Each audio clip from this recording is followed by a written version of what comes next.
Bienvenidos a una emisión más de Hablemos Escritoras Podcast. Hoy platicamos con Isabel Zapata. Yo soy Adriana Pacheco.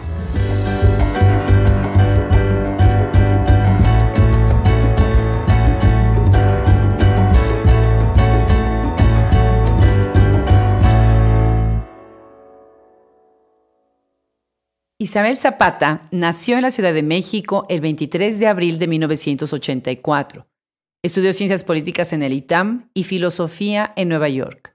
Es cofundadora de Ediciones Antílope y autora de los libros Las noches son así, Broken English, 2018, Alberca vacía, Argonáuticas, 2018 y Una ballena es un país, Almadía, 2019. Ha sido coordinadora de programas culturales en el Instituto de Cultura de México en Nueva York, así como en la Casa Azul Bookstore. Ha participado también en la coordinación de festivales de cine en México, entre los que destacan el Festival de Cine Ambulante y el Festival Internacional de Cine de Morelia.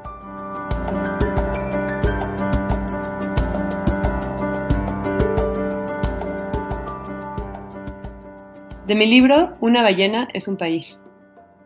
Yo no soy de aquí. Cuando por las noches sube la marea, la playa se vuelve un pasillo del mercado.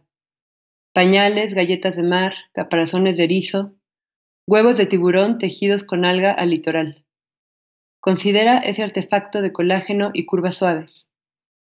Los tiburones ponen huevos en forma de tornillo, espirales que se enroscan al suelo marino para quedarse en su lugar. Mira cómo respiran a través de su cáscara translúcida. Considera su violenta geometría. En algunos se agita una semilla viva, un embrión que habita esa fosa de humedad y que visto a contraluz palpita como diciendo, yo no soy de aquí.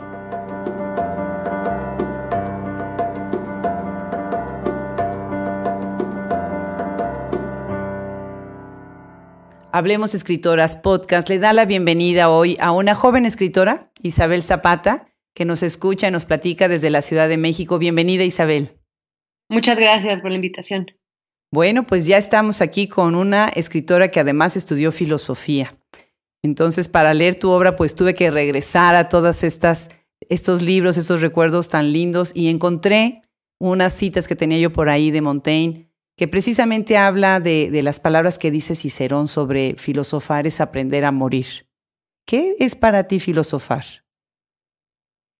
Pues mira, para mí la práctica de la filosofía, digamos, diciendo práctica de una manera así como muy amplia, ¿no? La lectura, el ejercicio de la filosofía tiene que ver con aprender a pensar. O sea, para mí fue importante o ha sido importante mi formación en esta disciplina porque es una manera como de conducir el pensamiento de forma, no sé si sea la mejor manera de decirlo, como correcta, o de tratar de cacharme cuando estoy diciendo algo que quizá no sigue a lo anterior. ¿Me explico? O sea, es una manera de ordenar el pensamiento, quizá. Es una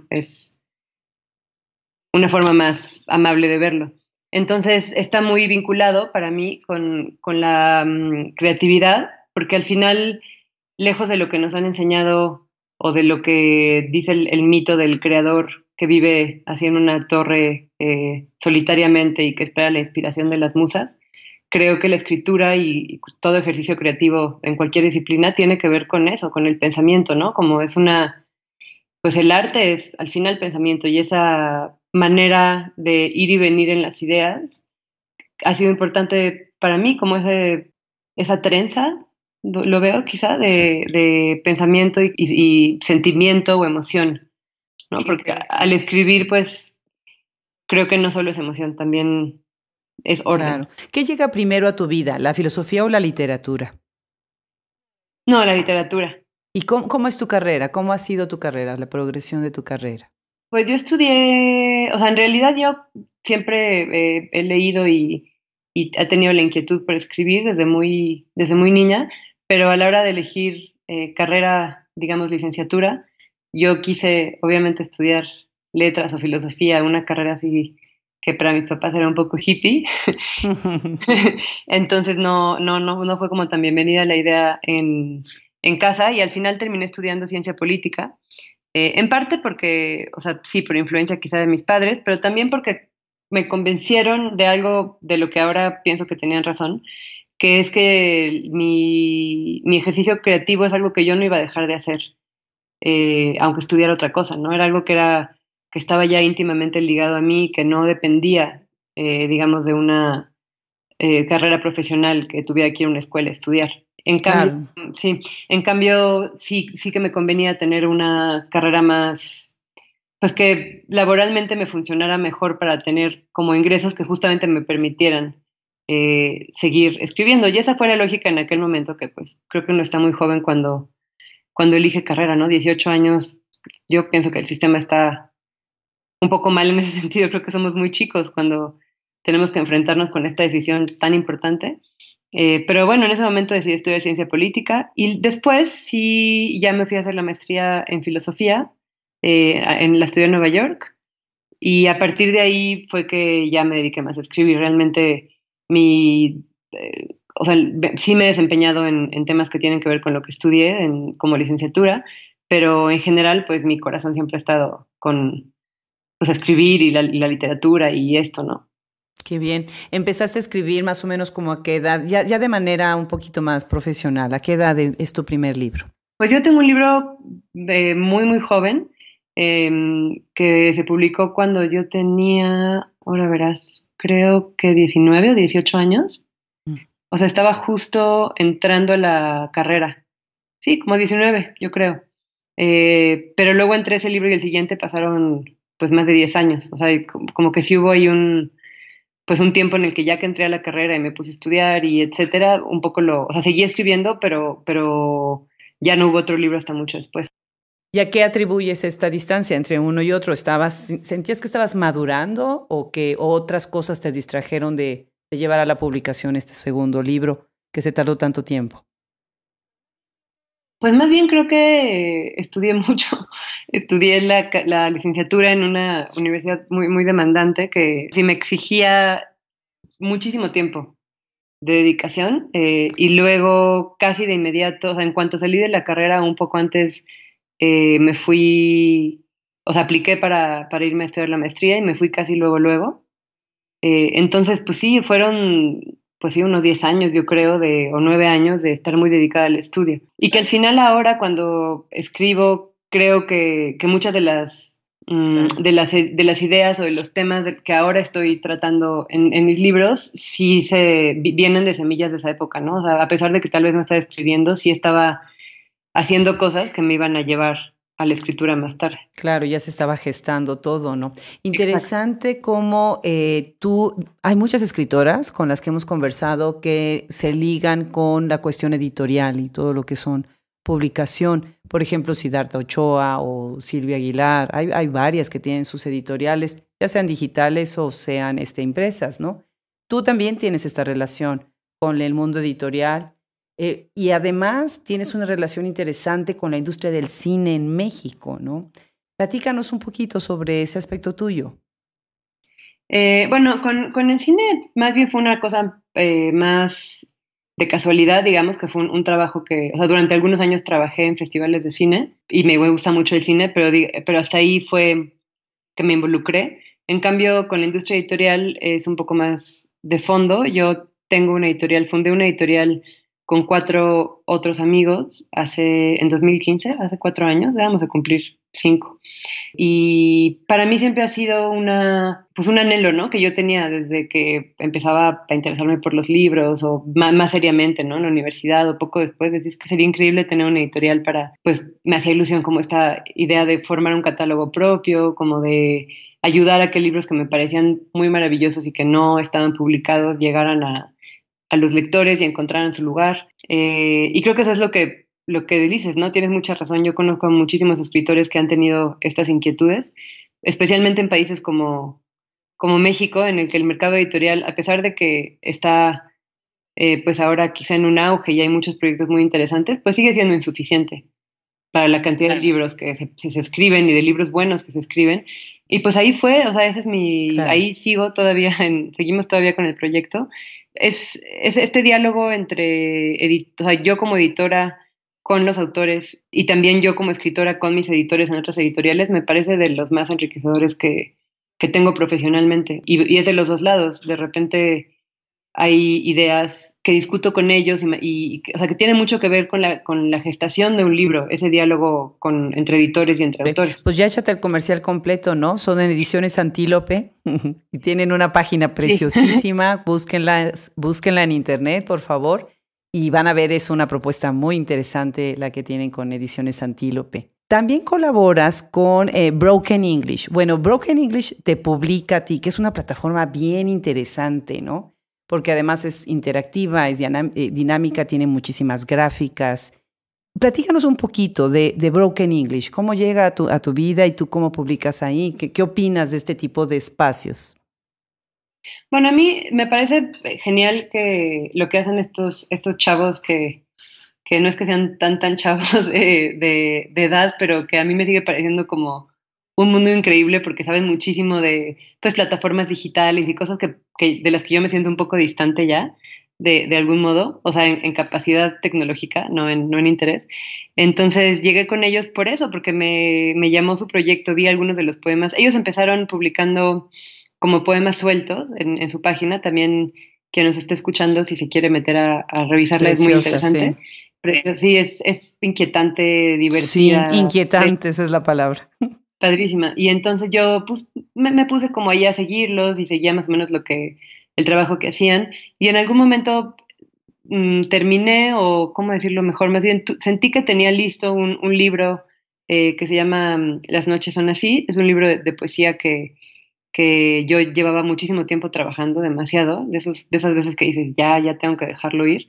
Y un día platicando con uno de ellos, son tres muchachos, con uno de ellos se me ocurrió decirle, pues fíjate que tengo este libro y creo que se beneficiaría el libro de esta colaboración, ¿no? Porque a mí me gustaba la idea de desprenderme de él un poco, o sea, de permitir que otra persona se adueñara de esos textos desde otra disciplina, esta cosa digital interactiva tan padre que tienen. Y pues lo vieron, les gustó y así fue que se publicó. Para mí ese es un libro que es de los dos, o sea que si bien los textos son míos, no creo que, o sea, mucho de su forma final ahora es también pues por ellos, ¿no? O sea, es como un libro en colaboración, me gusta pensarlo así. Sí, sí, sí. Y si uno ve, por ejemplo, el índice, ¿no? ¿Cuáles son pues cómo vas dividiendo en secciones? Las noches son así, también es muy interesante, cambia de uno a otro, ¿no? Cada una de estas secciones cambia. ¿Qué te parece si leemos un fragmento? A mí me gustaba mucho esta parte de correspondencia. Ajá. Que está también aquí publicado en Las noches son así, en Broken English. ¿Te parece si leemos? Sí, perfecto.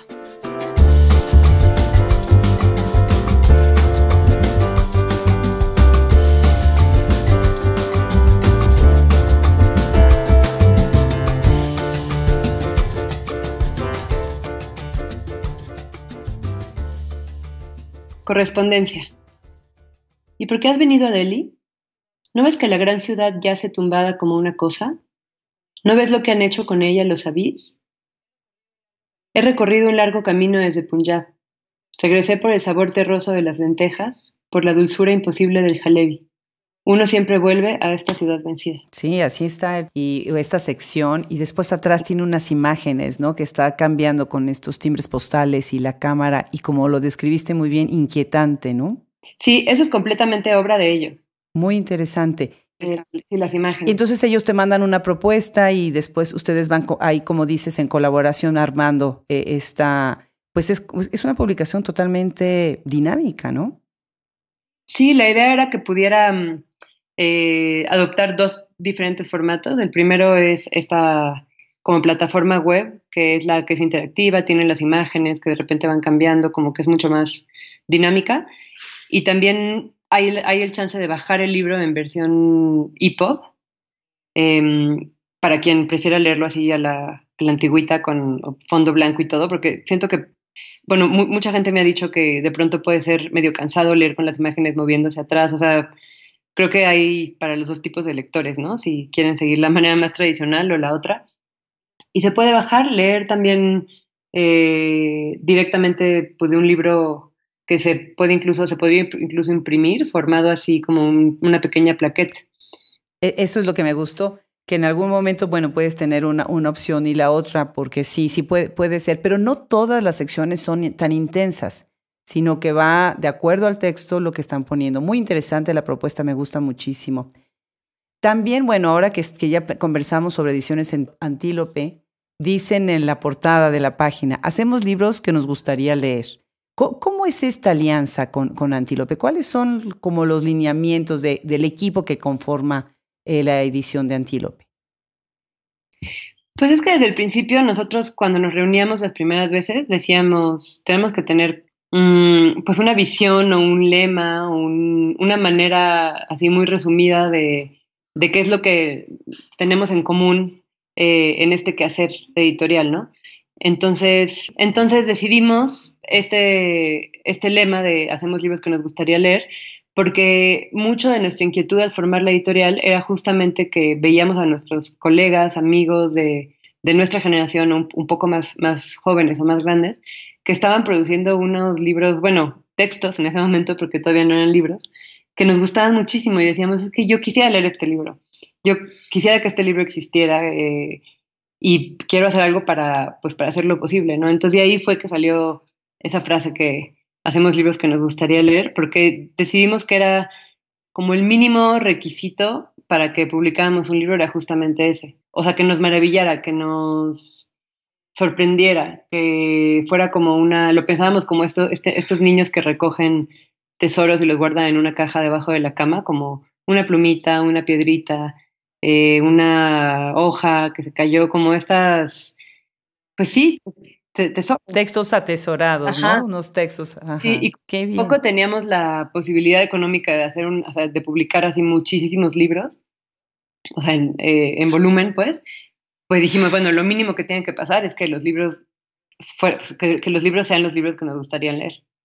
Ahorita que estás hablando de leer, recordé también lo que Ricardo Piglia decía sobre Borges, ¿no? Que lo describía como un lector miope. Ajá. Y obviamente, bueno, muchos sabemos que Borges, pues sí, tenía que acercarse mucho a los libros porque se estaba quedando ciego, ¿no?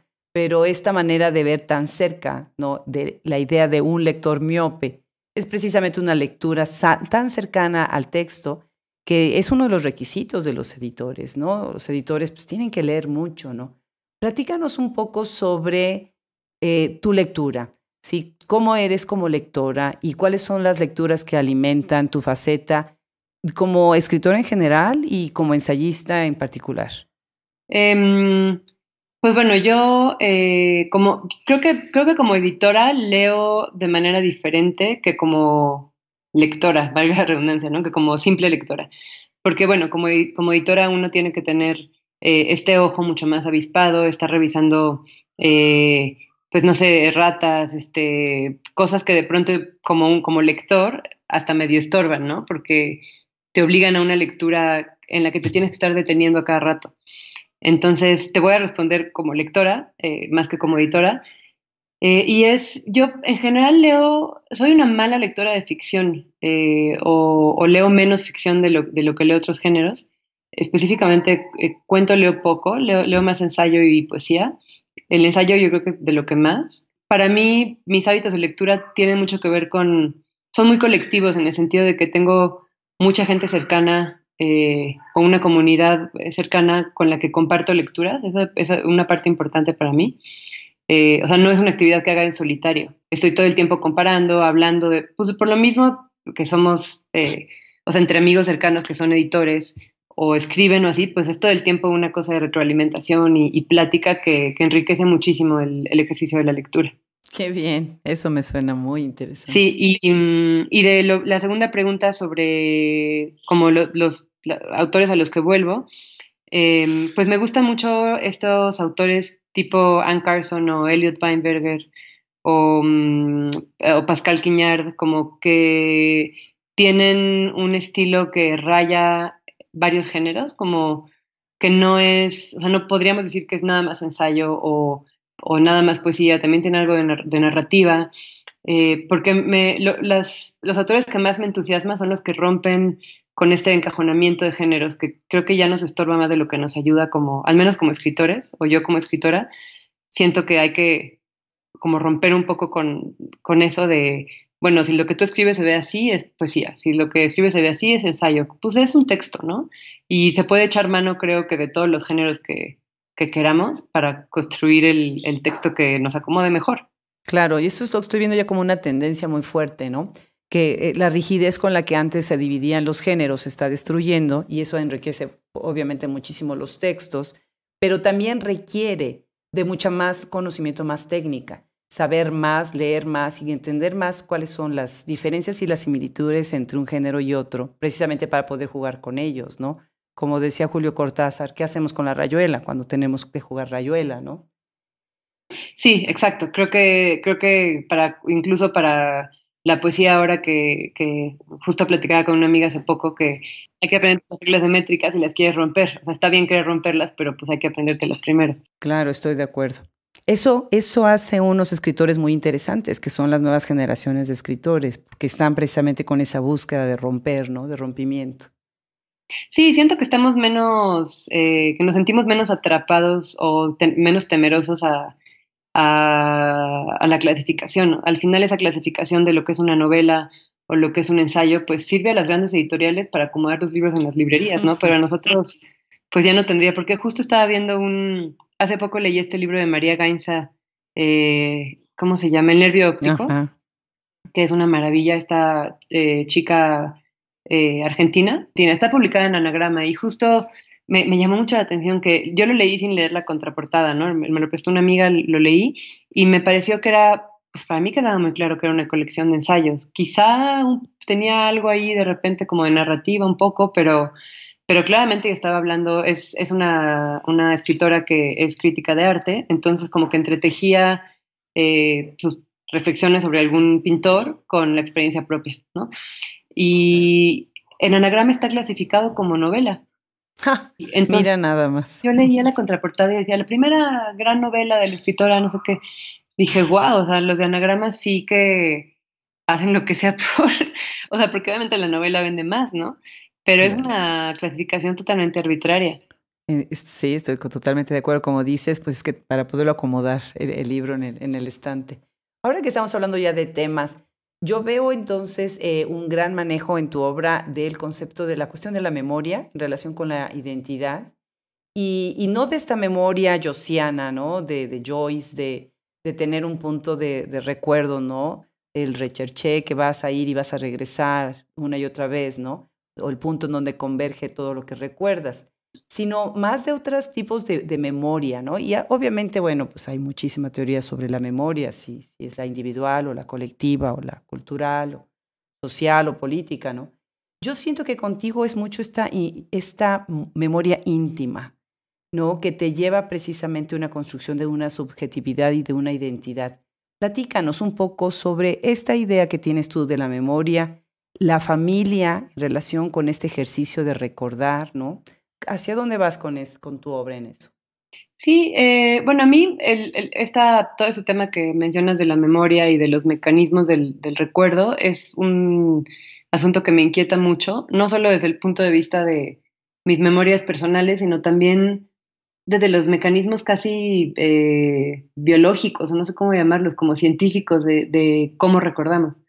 Hace poco leía que un dato que se me quedó mucho en la cabeza, que era que los recuerdos que mejor creemos recordar, ¿no? O sea, el que como más claros queremos tener, son de hecho, como son a los que más hemos vuelto, son los que más modificados por nuestra propia visita están. Como un disco, ¿no? Como uno de esos discos de acetatos grandes que lo ponías y lo ponías y lo ponías hasta que ya sonaba como desgastado. Así funciona según, digo, esto era una cosa, como una cosa científica que leí, luego si quieres te paso la nota. Evidentemente funcionan los recuerdos. En cambio, estos otros recuerdos que vienen de repente a nosotros, no sé, a mí me pasa de repente en terapia o cuando vas así corriendo en la mañana y dices, híjole, me acabo de acordar de esta amiga de la primaria que tenía este vestido que me vino en la memoria así perfecto. Esos son los recuerdos más, ¿cómo decirlo? Los más honestos, no honestos, los más fieles, por decirlo así. a la realidad, porque son los que han estado ahí como quizá empolvándose al fondo de la memoria, pero pues también nadie los ha tocado, ¿no? Entonces no han cambiado para nada durante estos años. Y eso me pareció increíble, porque nosotros pues todo el tiempo estamos construyendo narrativas sobre nosotros mismos, ¿no? Creo que escribir o sea, en mi caso escribir, pero en cada persona tiene sus mecanismos de autoficción y la manera en que nos construimos pues para funcionar en el mundo. Las creencias que tenemos sobre cómo somos, sobre por qué reaccionamos como reaccionamos, es como toda una base que uno toma como verdad inmediatamente porque dice, quiero ser así porque de chica me caí de un árbol, ok. Y no cuestionamos porque nos volveríamos locos si lo cuestionáramos constantemente, pero pues quién sabe qué de eso sea verdad y qué no, y que también qué es que sea verdad. Si te acuerdas de algo, pues te acuerdas y está operando como si fuera verdad.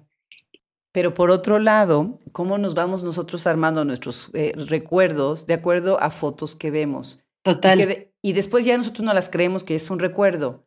Y Sí, realmente es la foto. Mira, algo que me encanta, y mira, se ha hablado muchísimo de tu libro Alberca Vacía, y ahorita vamos a hablar de él y leer inclusive, ¿no? Pero algo que me encantó precisamente de cómo empiezas el libro, ¿no? Cómo dices, mutilar fotos para cincelar la memoria es una tradición familiar.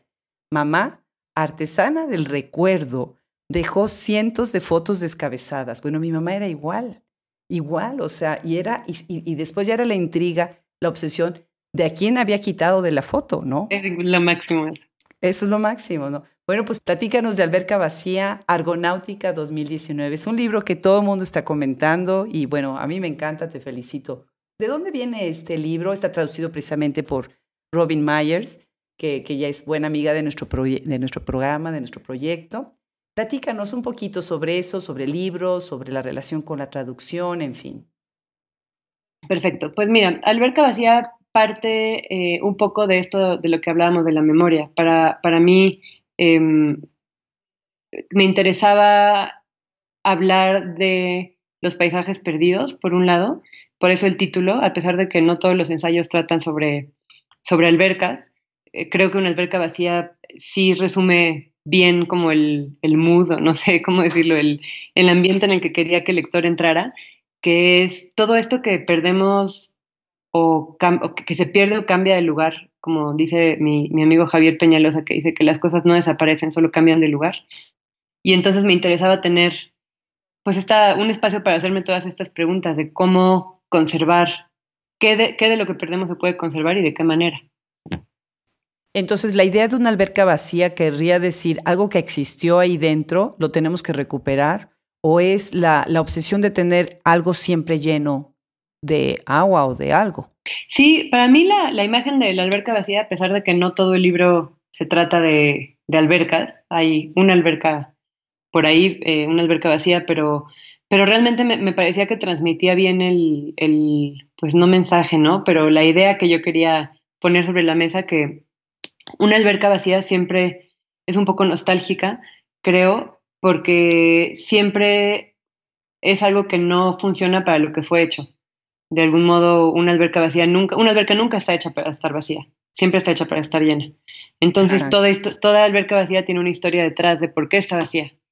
Y esa es la historia que me interesaba contar a mí, en ese sentido, de lo que desaparece, de lo que perdemos. ¿Y Y qué te parece de la idea de, por ejemplo, cuando vemos una alberca vacía, casi siempre la relacionamos con un espacio abandonado?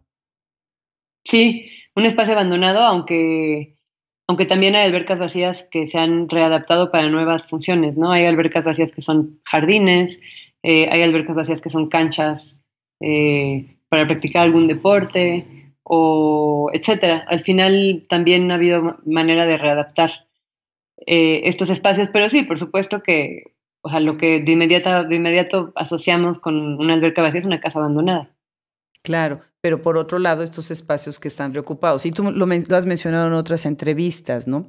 Algo interesante también en este libro son tus referencias a las fotografías, y se ve ahí tus lecturas de Walter Benjamin, uno de mis filósofos favoritos, y de Susan Sontag, que ni se diga, también me encanta, ¿no? Obviamente, cuando tú estás hablando en el ensayo de la fotografía, hablas también en contra de la fotografía, lo cual es bien interesante. Mi hija es fotógrafa y se lo mandé, le dije, tienes que leer, por favor, esto. platícanos un poco, ¿no? Este conflicto que tienes o esta percepción que tienes sobre la fotografía. Sí, pues a mí, por un lado me gusta mucho, obviamente, la fotografía como disciplina artística y admiro mucho el ojo que tienen los fotógrafos luego de encontrar así el ángulo perfecto y cómo da la luz, me parece algo increíble, pero, pero también me enoja de repente esta cosa de pensar que si sacas una foto de un momento estás conservando el momento. Sí, no, conservas tal vez la imagen de algo, pero es un mecanismo un poquito tramposo y muy a la mano para la nostalgia también, porque como tú misma decías hace rato, nos construimos unos recuerdos alrededor de las fotos que luego ya ni sabemos si sí o no, pero ya nos hicimos la historia en nuestra cabeza. Y es padre como ver estos álbumes de fotografías viejas y decir, bueno, pues quién sabe qué pasó ese día realmente. Fabián Casas los llama a las fotografías simulacros de papel y luz, que me Ajá, gusta muchísimo porque sí. eso es como es un intento que tenemos por conservar la realidad, pero no conservamos nada realmente. Claro, claro. Y bueno, y de ahí también, obviamente, pregunta obligada, ¿qué pasa con los animales y tu literatura? Pues ese es otro tema, además del de la memoria, otro de los temas que me llaman mucho y me han interesado desde diferentes puntos de vista es el de los animales. Yo empecé a tratar este tema más desde la filosofía. Tomé un par de clases sobre temas de derechos de los animales y movimiento de liberación animal, etcétera, durante la maestría y descubrí que hay mucho de esa cosa filosófica, activista, que me interesa, por supuesto, pero que no se puede tratar como mensajes que no se pueden transmitir del todo a través de la academia, sino que tiene que haber un puente de empatía que yo creo que la literatura ayuda a construir. Claro. ¿Te parece si leemos un fragmento en donde tú estás mezclando fotografía con animales que se me hace muy interesante, precisamente de Alberca Vacía? A ver, sí, claro.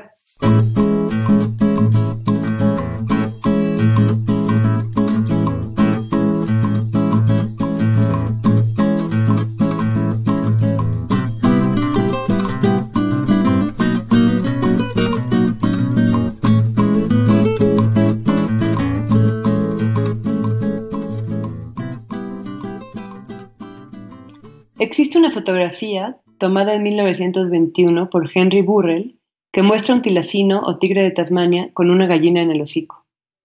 La imagen fue publicada en Los Animales Salvajes de Australasia y ampliamente distribuida en la época para crearle al animal una reputación como ladrón de aves de corral que incentivara su caza. Lo que los granjeros nunca supieron fue que la fotografía había sido manipulada para ocultar una jaula y que el tilacino, ya domesticado, fue entrenado para posar.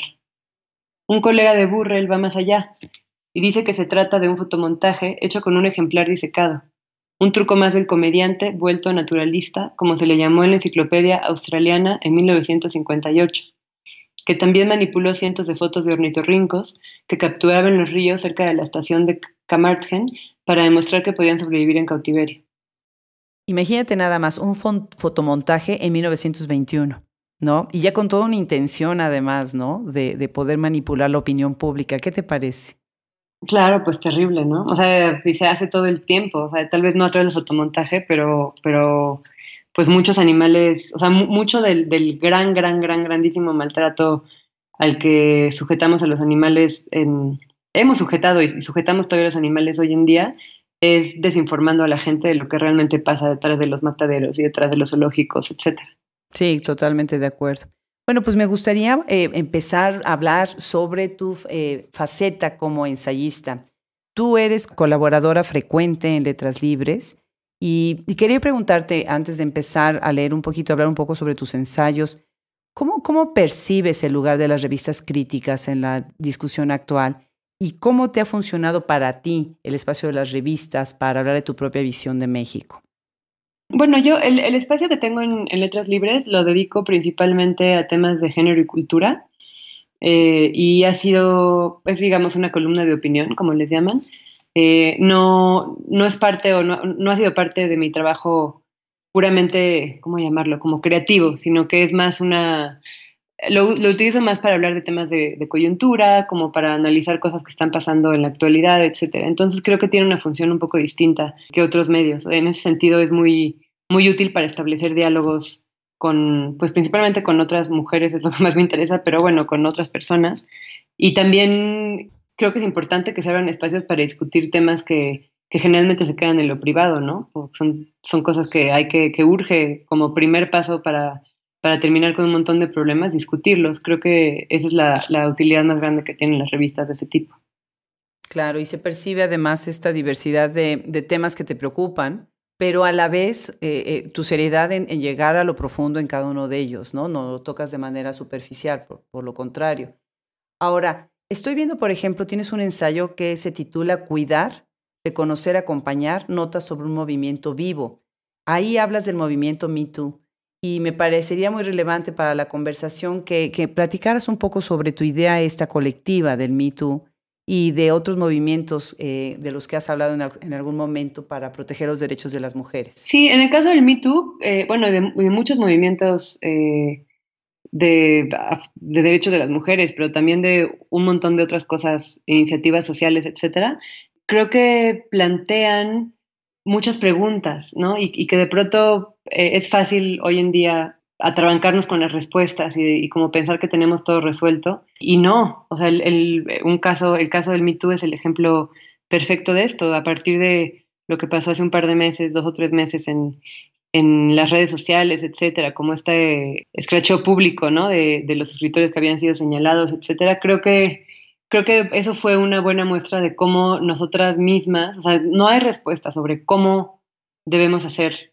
cómo conducir la lucha, cuáles son las mejores herramientas, porque pues nuestra labor creo que también es cuestionar, sí, luchar por la igualdad, luchar por la paridad, con mucha energía, pero no dejando de lado que también toca cuestionarnos las maneras en que lo hacemos y que esa es una parte fundamental del movimiento, cuestionarnos a nosotras mismas. Claro. Yo creo que lo que sucedió también es un gran foco rojo de una gran desesperación y una desesperanza por todos los lados, ¿no? Y es preocupante el hecho que motiva cualquier tipo de denuncia o de no denuncia, ¿no? Entonces, no podemos quedarnos nada más en una opinión subjetiva y superficial y sesgada, ¿no?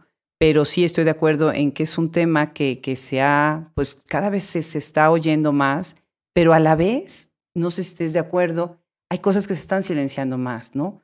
Entonces hay un desbalance impresionante y viene con muchas cosas, ¿no? Pero interesante, interesante cómo esta nueva generación pues ha abierto pues foros para poder hablar de temas tan complicados que nosotras, mujeres de mi generación, pues no pudimos hacer, ¿no? Jamás lo hubiéramos imaginado. Otro de los aspectos que veo dentro de tus publicaciones en Letras Libres es precisamente pues la reflexión sobre regresar a la literatura, ¿no? Regresar a ciertas lecturas, a la poesía, o sea, ver desde el punto de vista estético, ¿no? Lo que es la literatura y no nada más el lado ideológico de la literatura. Platícanos un poquito también de este perfil tuyo como ensayista. Sí, pues yo siempre trato en las columnas de letras libres, pero también en mis ensayos, o sea, en los libros y en cualquier cosa que escriba, funcionar como una especie de guía de lectura o dejar pistas para que el lector pueda continuar con ese, digamos, tren de pensamiento por su propio lado, ¿no? O sea, eso es algo que yo agradezco mucho cuando leo que de pronto acabo un libro y me dejó con otros autores con los cuales puedo seguir conversando de ese tema. Entonces, es por eso que yo intento siempre dejar ahí en las columnas pues pistas para que la gente sepa de dónde estoy sacando lo que digo o qué me llevó a tal reflexión y también hacerlo una conversación más viva, ¿no? Y como más de ida y Claro. vuelta y no nada más echar ahí pues lo que uno piensa sin revelar las conversaciones que se tuvieron que tener para llegar a ese pensamiento. Me parece muy bien, tu comentario me parece muy honesto y muy atinado. Hay un ensayo que me gusta muchísimo porque hablas de ilustradoras mexicanas.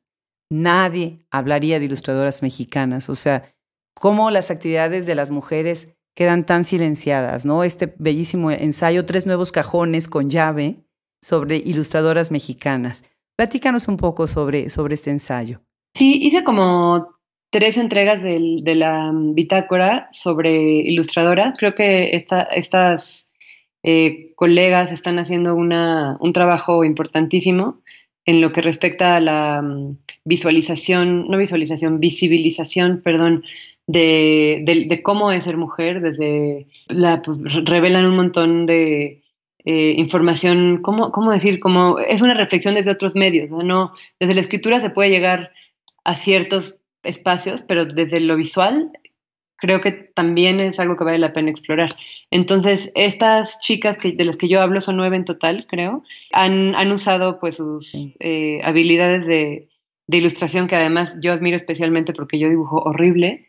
Entonces como que me maravilla realmente lo que hacen para hablar de lo femenino desde un punto de vista bien novedoso, bien fresco. Muchas de ellas son súper jóvenes, entonces creo que vale la pena seguirles la pista. Claro, claro, de verdad, los invito a todos los que nos escuchan, vean el artículo porque además el ensayo está muy bien escrito. Este fue publicado el 26 de febrero del 2019.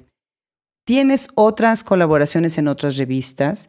Por ejemplo, es Latin American Voices. ¿De qué manera dialogas con esta revista, ¿no? Que es además una revista muy buena en donde muchas de nuestras voces se están escuchando. Sí, pues literal me parece una de los proyectos más interesantes por esta cosa transfronteriza que rompe con los límites de repente del lenguaje. O sea, creo que muchas de las cosas que se publican ahí son bilingües y hacen una chamba real como por dialogar, ¿no? Entre países, lo cual hoy más que nunca creo que es muy urgente.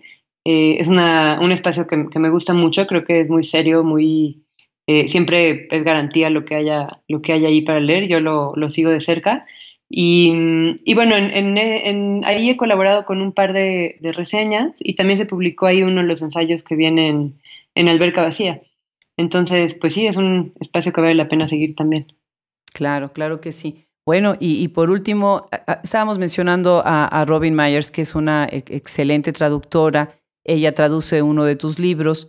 Tú misma eres traductora. Platícame un poco de cómo te relacionas tú con tu traductora, la traductora de tu libro, a la vez de que tú misma estás traduciendo los libros de otros.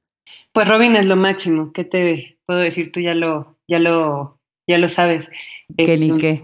sí, para mí fue importantísimo que Robin fuera la traductora de Alberca Vacía, porque a pesar de que no es un libro de poesía así formalmente, sí que lleva una intención, no sé si lograda o no, pero la intención está ahí, poética, ¿no? Y creo que el hecho de que haya sido Robin la que lo tradujo permitió que se mantuviera esa, no sé si la palabra sea intención, fíjate, pero sí, una beta, una inquietud poética que ella pues no solo conservó, sino que mejoró. A mí me gustó muchísimo la traducción y lo padre también de trabajar con ella fue que pudimos hablar mucho en todo el proceso, que es muy importante cuando se puede, cuando estás traduciendo a alguien vivo y que está al alcance de un WhatsApp o de una llamada. Creo que es muy enriquecedor porque hay cosas que me dicen, oye, bueno, pero a ver aquí exactamente qué quisiste decir, porque yo lo puedo tomar por este o este lado. Y pues platicábamos mucho. También cuando yo traduzco y tengo dudas así muy sutiles, que al final a veces no terminan no siendo tan sutiles, intento preguntarle al autor, ¿no? Cuando tengo la oportunidad. Entonces sí, este intercambio es importantísimo y yo me siento muy afortunada de que haya sido Robin. No hay mejor persona que lo pudiera haber hecho. Claro que sí, estoy de acuerdo. Pues qué bien, me da mucho gusto estas alianzas que están haciendo las nuevas generaciones. Pues para cerrar, 2 preguntas, ¿no? ¿En qué estás trabajando ahora y qué crees tú que deberías de compartir con las nuevas escritoras, con las escritoras que están empezando? Pues estoy trabajando en 2 libros. Uno de ellos tiene que ver con la fertilidad, así como en un sentido muy amplio. Lo empecé hace poco, pero lo traigo en la cabeza, así que estoy avanzando rápidamente, con temas de fertilidad, de maternidad, como de las políticas de reproducción, ¿no? Este tema que me parece urgente también, no solo para las mujeres, sino para todo el mundo hoy en día.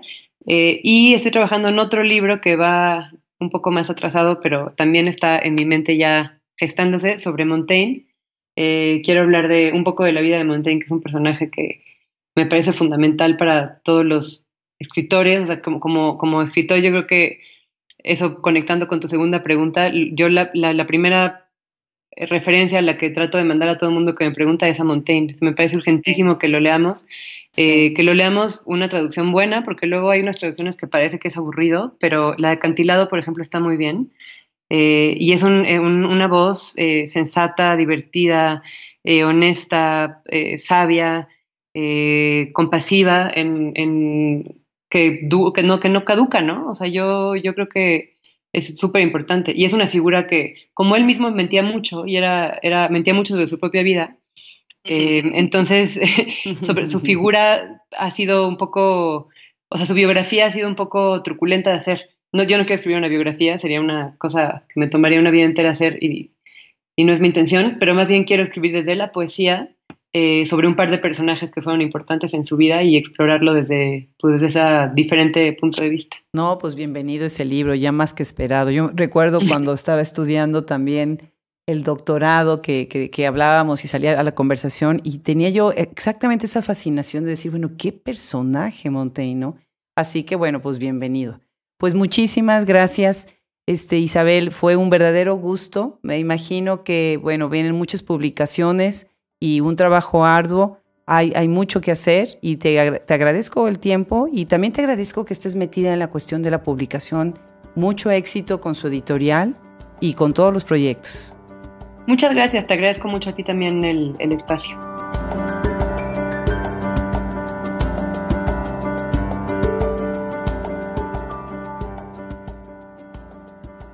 De mi libro, Una ballena es un país.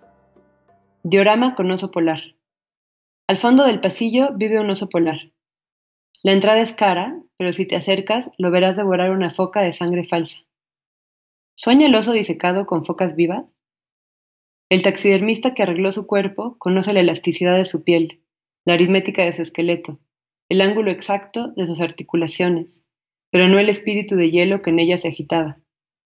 Como el vigilante del zoológico, es guardián de un animal vencido. También de tu soledad hicimos una ciencia.